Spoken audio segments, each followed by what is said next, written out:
Сәлем достар, менің каналыма қош келдіңіздер. Менің каналыма тіркеліп, лайк басуды ұмытпайық. Бүгін осындай жүп-жұмсақ үлпілдек панкейкалар дайындаймыз. Видеоны соңына дейін қарайық.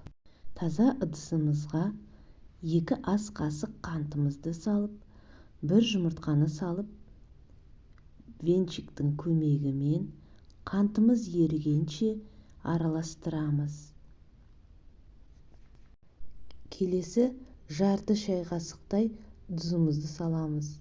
Бөлме температурасында тұрған айранымызды құйып, венчиктің көмегімен араластырамыз. Айранымыз бөлме температурасында болуы міндетті. Ұнымызды електен өткізіп, массамызға саламыз.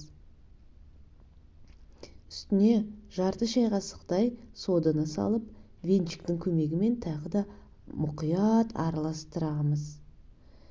Бәрі араласуы керек, бірігу керек. Араластырып болғаннан кейін массамызды 10 минутқа демалтамыз. Демалғаннан кейін 2 ас қасық сұйық майымызды, таза иісі жоқ сұйық майымызды құйып, мұқият араластырамыз. Қамырымыз дайын. Енді пісіруге кірісеміз. Табамызға ешқандай майда жақпаймыз. Табамызға қамырымызды аз-аздан құйып, бір жағын пісіріп аламыз. Үлкен пузыректар шыққанша ұстаймыз. Сосын келесі бетіне аударып, келесі жағын пісіреміз. Осындай болып үлпілдеп көтеріліп піседі.